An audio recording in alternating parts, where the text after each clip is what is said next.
Suara sungai mengalir pelan, tapi ada sesuatu yang melesat di bawah permukaannya.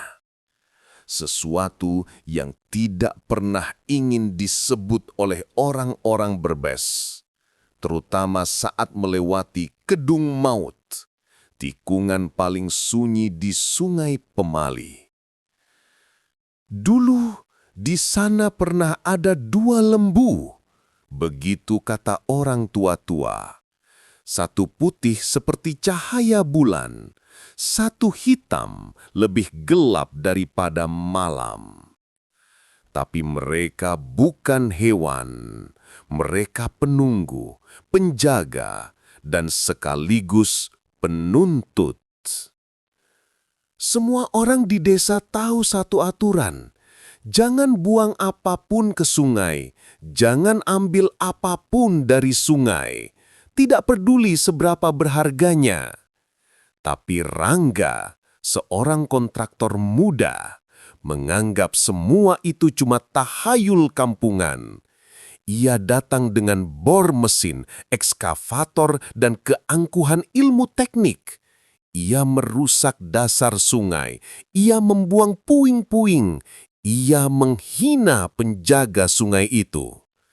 Sore hari, saat langit mendadak menghitam, sebuah batang kayu jati raksasa hanyut perlahan. Ukirannya tampak seperti wajah-wajah yang menjerit minta tolong. Dan ketika para pekerjanya mencoba mengambil kayu itu, air tiba-tiba berputar, gelap, dalam, seolah sungai membuka mulutnya sendiri. Dan dari balik kabut senja, seekor lembu putih berjalan di atas permukaan air. Matanya cekung, suaranya seperti nyanyian mayat. Itulah lembu Dingi. Di saat yang sama, pusaran hitam yang menganga di bawah air, itulah lembu Dana. Sejak hari itu, Sungai Pemali menagih tumbalnya, dan yang diambil tidak pernah kembali sebagai manusia. Hai, makasih yang udah mampir ke channel Hanya Horor. Semoga kalian selalu diberikan kesehatan dan kelancaran rezeki. Gak usah berlama-lama lagi, langsung aja kita mulai ceritanya.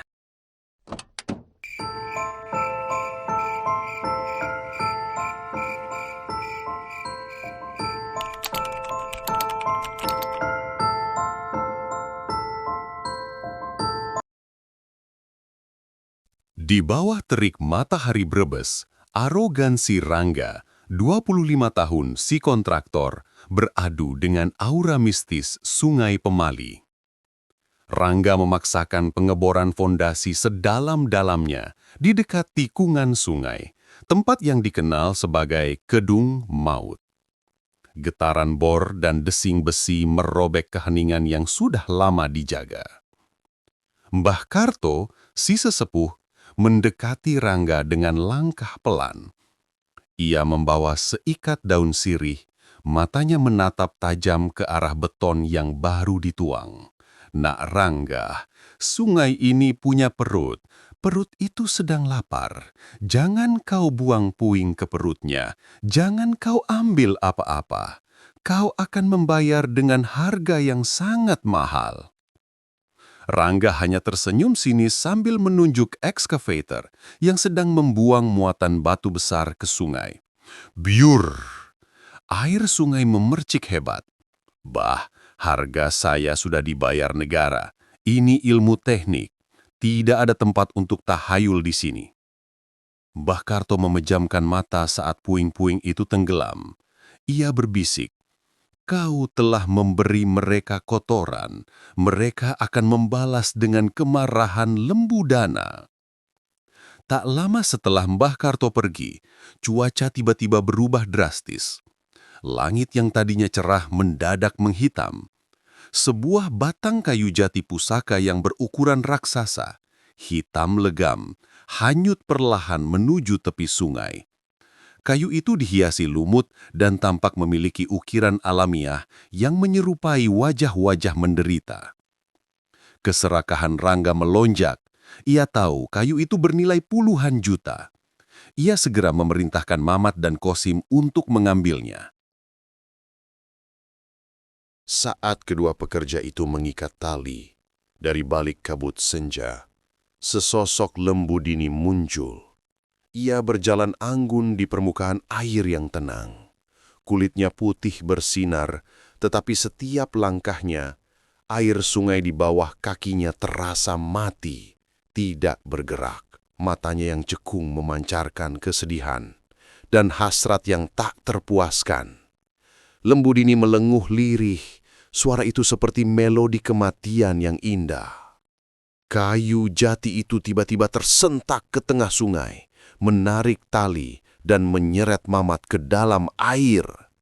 Tepat di bawahnya, air sungai seketika berputar gila-gilaan, membentuk pusaran air hitam pekat. Itu adalah Lembu Dana, yang hanya tampak sebagai pusaran kematian, namun kehadirannya terasa lebih berat daripada gravitasi. "Tidak!" teriak Kosim, mencoba menarik Mamat. Ia merasakan cengkraman air itu begitu kuat, seolah ribuan tangan dingin menariknya ke bawah. Kosim melihat ke dalam pusaran, dan sekilas melihat mata merah menyala di kegelapan air. Dalam hitungan detik, Mamat dan Kosim lenyap. Kayu jati itu pun ikut tenggelam, kembali ke pemiliknya. Lembu Dini berdiri sebentar, lalu perlahan menghilang bersama pusaran yang mereda, meninggalkan tepi sungai yang kini berbau amis lumpur dan ketakutan. Teror dan tanda kepemilikan. Malam itu, teror datang tanpa ampun. Posko proyek ditinggalkan para pekerja. Rangga dan Siti meringkuk ketakutan. Pukul 2 dini hari, Siti terbangun karena kedinginan yang menusuk tulang. Ia melihat keluar jendela. Di halaman proyek yang berlumpur, Lembu Dana berdiri tegak. Sosoknya tampak lebih besar daripada gajah. Kulitnya hitam pekat, tidak memantulkan cahaya apapun. Di sekelilingnya, rumput-rumput tampak layu seketika. Lembu Dana menatap langsung ke jendela mereka. Ia tidak melenguh, melainkan mengembuskan napas. Embusan itu bukan udara, melainkan kabut dingin yang langsung menembus dinding kayu posko. Tiba-tiba, kaca jendela mereka bergetar. Terdengar suara goresan yang memekakkan telinga. Lembu Dana berjalan perlahan ke pintu posko, dan dengan tanduknya yang besar dan tumpul, ia mengukir simbol di kayu pintu. Dua tanduk saling berhadapan, dengan coretan darah merah kental di tengahnya. Itu adalah tanda kepemilikan. Siti menjerit histeris. Rangga menariknya mundur.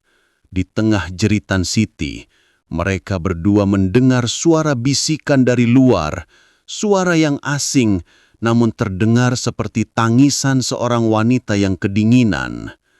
"Tenanglah, suamimu sebentar lagi akan menjadi milikku." Suara itu adalah Lembu Dini yang bersembunyi di kegelapan, menggoda dengan penderitaan. Pagi harinya, Rangga menemukan sebuah kain putih yang ternyata adalah seragam Kosim tergantung di ranting pohon di tepi sungai. Kain itu bersih, tetapi di dadanya terukir bekas cakaran yang dalam, persis seperti tanduk lembu. Rangga tahu nyawa mereka terancam. Rangga kembali menemui Mbah Karto. Lututnya gemetar. "Mbah, tanda itu, darah itu, apa artinya?" "Artinya, nak, kalian sudah dipatok. Lembu Dana menuntut harga atas kekotoran yang kau berikan. Lembu Dini menuntut jiwa sebagai pengganti kesepiannya. Jelas Mbah Karto, mereka akan mengambil kalian, tapi ada cara untuk menghentikannya. Mbah Karto menjelaskan inti perjanjian. Kau harus memilih salah satu dari dua lembu itu untuk disenangkan, dan salah satu dari kalian harus menjadi tumbalnya. Tumbal lembu dana, hitam. Rangga harus menghancurkan fondasi proyeknya sendiri, mengembalikan tanah seperti semula. Sebagai gantinya, lembu dana akan puas dengan pengembalian kehormatan dan membiarkan Rangga dan Siti pergi. Namun, lembu dini masih bisa mengambil salah satu dari mereka di lain waktu. Tumbal lembu dini, putih. Rangga harus menyerahkan dirinya sebagai suami baru lembu dini, menjadi tumbal abadi penunggu sungai. Sebagai gantinya, lembu dana akan tenang dan Siti akan dibebaskan tanpa gangguan selamanya. Mbah Karto memberikan sebilah bambu kuning yang sudah dimantrai. Malam ini, di Kedung Maut, kau harus tancapkan bambu ini di air. Saat mereka muncul, nyatakan pilihanmu. Jangan pernah lari. Rangga menatap Siti. Wajah Siti pucat, namun tatapannya penuh cinta. Pilih aku, Mas. Biarkan aku hidup. Tidak akan. Rangga memeluknya erat. Ia tidak bisa menghancurkan masa depannya, tetapi ia juga tidak bisa membiarkan Siti hidup dalam bayang-bayang lembu dini. Rangga akhirnya memilih. Ia akan mengorbankan dirinya. Ia harus memastikan Siti benar-benar aman.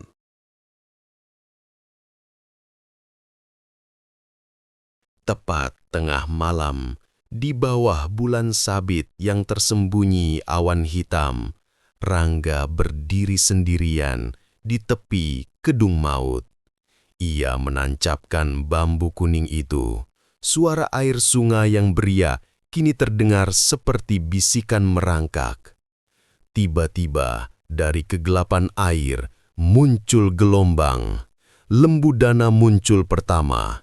Tubuhnya yang hitam legang kini berlumuran lendir sungai. Matanya menyala seperti lava. Ia tidak bergerak, hanya berdiri dan mengembuskan napas dingin.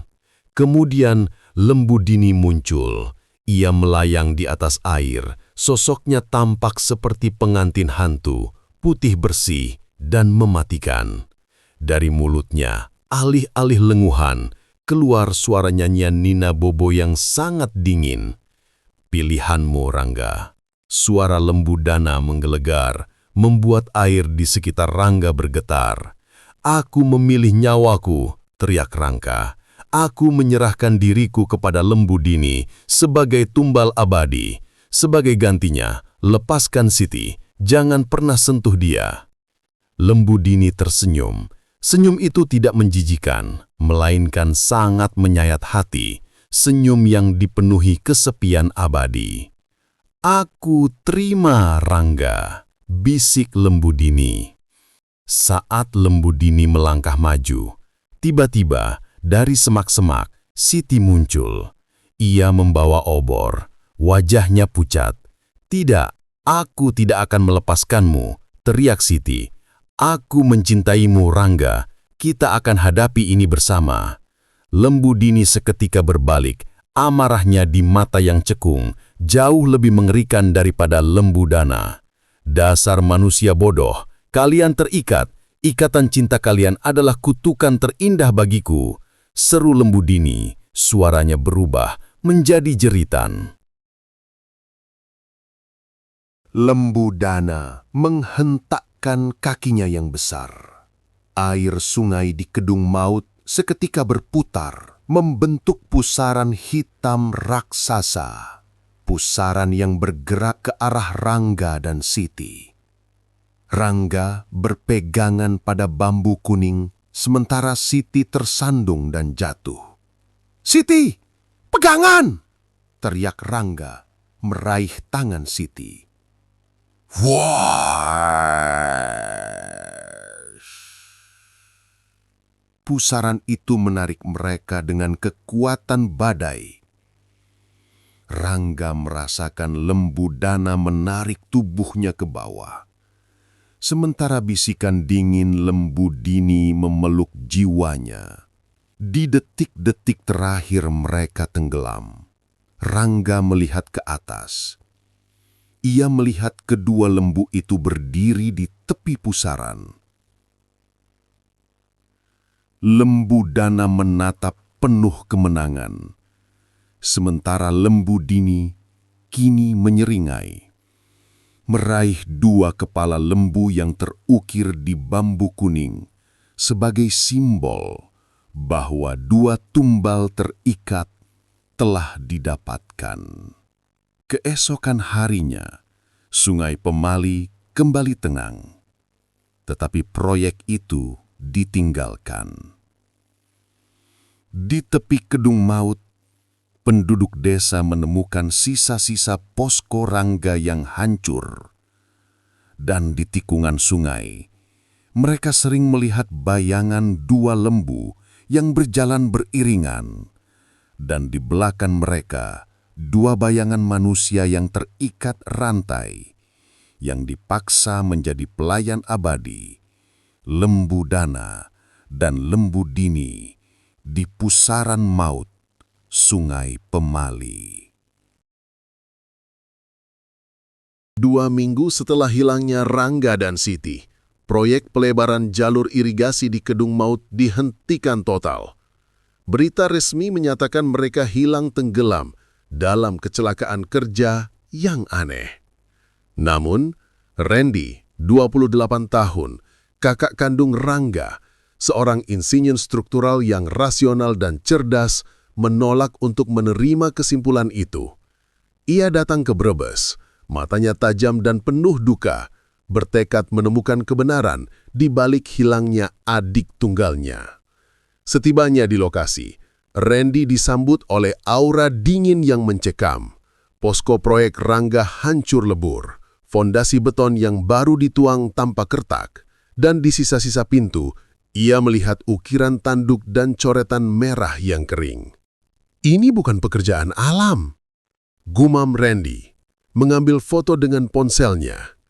Ia mewawancarai beberapa pekerja yang tersisa, tetapi semua bungkam, hanya menyebut tentang lembu hitam dan lembu putih. Ketika Randy bertanya kepada kepala desa, ia diarahkan pada satu orang, Mbah Karto. Randy menemukan Mbah Karto di saungnya. Randy menjelaskan identitasnya dan Mbah Karto menatapnya dengan pandangan penuh kasihan. Mereka sudah diambil, Randy. Adikmu melanggar pantangan dan ia membayar harganya, kata Mbah Karto. Randy menggeleng. Saya insinyur, Mbah. Saya butuh bukti fisik bukan mitos. Saya yakin adik saya diculik atau dibunuh oleh pesaing. Mbah Karto menghela napas, lalu menceritakan detail perjanjian dan pengorbanan Rangga. Ia menunjukkan kepada Randy sebuah bambu kuning yang ditemukan mengambang. Kini layu dan patah di ujungnya, persis di lokasi Kedung Maut. Bambu ini adalah saksi. Adikmu memilih untuk menjadi tumbal lembu dini agar tunangannya selamat. Tapi ikatan cinta mereka terlalu kuat dan kedua lembu itu mengambil mereka berdua. Mereka kini terikat pada pusaran itu, jelas Mbah Karto. Randy mengambil bambu kuning itu. Ia merasakan hawa dingin yang menusuk tulang dari kayu tersebut. Ia mencoba untuk tetap rasional, tetapi ia mulai merasakan beban kengerian yang tak terelakkan di tempat itu. Malam harinya, Randy mendirikan tenda kecil di tepi Kedung Maut. Ia membawa peralatan thermal imaging, pencitraan panas, dan hydrophone, mikrofon bawah air, bertekad mencari bukti ilmiah tentang apa yang terjadi. Pukul 3 dini hari, Randy mendengar suara aneh melalui headphone dari hydrophone yang ia celupkan ke sungai. Itu bukan suara ikan atau arus air, melainkan suara rantai yang diseret di dasar sungai dan suara langkah kaki yang berat di tanah berlumpur. Jantung Randy berdebar kencang. Ia menyalakan kamera thermal imaging. Layar kamera itu seketika menunjukkan 2 titik panas yang sangat besar di tepi sungai. 2 sosok lembu raksasa. Lembu dana yang hitam muncul sebagai siluet hitam dingin di kamera, tetapi di matanya tampak 2 titik putih panas yang menyala-nyala. Di sampingnya, lembu dini memancarkan panas yang aneh, panas yang terasa seperti demam namun kedinginan. Saat Randy membeku, ia melihat bayangan lembu dini bergerak. Lembu dini menoleh ke arahnya dan ia melenguh. Randy, jangan cari kami. Suara itu adalah bisikan Siti, suara yang penuh kesedihan dan ancaman yang samar. Randy menjatuhkan alatnya. Ia tahu yang ia hadapi bukanlah makhluk fisik. Saat ia mematikan kamera, ia melihat sesuatu yang lebih mengerikan. Di belakang kedua lembu itu, samar-samar terlihat 2 siluet manusia, telanjang kaki dan terikat satu sama lain dengan tali yang terbuat dari lumut. Mereka bergerak kaku, dipaksa untuk mengembalakan lembu dana dan lembu dini. Randy mengenali postur itu. Itu adalah Rangga dan Siti, kini menjadi pelayan abadi, terikat pada pusaran maut itu. Randy lari kembali ke Mbah Karto dengan wajah pucat. Ia menceritakan apa yang dilihatnya. Mereka melihatku, Mbah. Mereka memanggil namaku. Mereka menggunakan suara Siti. Mbah Karto menatapnya dengan sedih. Mereka ingin kau bergabung, nak. Mereka ingin kau menjadi tumbal terakhir agar keluarga mereka lengkap. Mbah Karto menjelaskan, Rangga dan Siti tidak bisa diselamatkan karena jiwa mereka sudah menjadi bagian dari perjanjian lembu dini. Tetapi Randy masih bisa menyelamatkan dirinya sendiri. Hanya ada satu cara.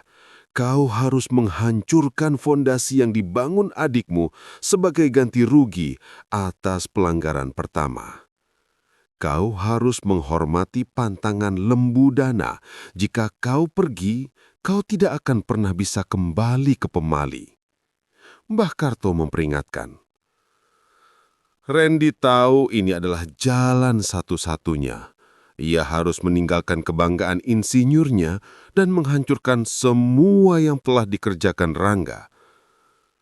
Pagi itu, Randy menyewa kembali eskavator dan secara pribadi dengan hati hancur ia menghancurkan beton, membongkar fondasi dan membersihkan semua puing dari sungai, mengembalikan bentuk asli bantaran sungai seperti semula. Setiap ayunan eskavator terasa seperti tusukan ke dada Rangga, tetapi ia melakukannya demi keselamatannya sendiri. Setelah semuanya dihancurkan dan dibersihkan, Randy berdiri di tepi kedung maut. Air sungai kini terlihat lebih jernih, dan pusaran maut itu terlihat lebih tenang. Ia melihat ke dalam sungai, dan ia melihat sekilas pantulan 2 lembu yang berjalan beriringan di tepi sungai. Diikuti oleh 2 bayangan manusia yang berjalan kaku di belakang mereka. Mereka tidak lagi melenguh marah, tetapi hanya berjalan dalam kesunyian abadi. Randy berbalik dan berjalan menjauh dari Sungai Pemali, mengikuti saran Mbah Karto, tidak menoleh ke belakang. Ia tidak pernah kembali ke Brebes. Ia meninggalkan karirnya sebagai insinyur sipil dan pindah ke tempat yang jauh dari air. Namun, setiap malam, dalam mimpinya, ia masih mendengar dua suara yang terikat. Lenguhan berat dan dalam dari lembu dana, dan bisikan lirih yang memilukan dari Siti, yang memanggilnya dengan suara Rangga. "Randy, kau selamat. Sekarang giliranmu untuk menjaga kami." Randy selamat, tetapi ia membawa serta kengerian Sungai Pemali. Ia menjadi saksi hidup bahwa di balik hiruk-pikuk pembangunan, ada kekuatan purba yang menuntut kepatuhan dan pantangan. Dan di dasar kedung maut, Rangga dan Siti selamanya menggembalakan dua lembu gaib itu dalam perjanjian darah yang tak terbatalkan. Ya, sampai sini dulu cerita kita kali ini. Share video ini ke teman-teman kalian kalau kalian suka cerita ini. Jangan lupa klik like dan subscribe channel Hanya Horor. Assalamualaikum warahmatullahi wabarakatuh. Hanya Horor pamit, sampai jumpa di cerita selanjutnya.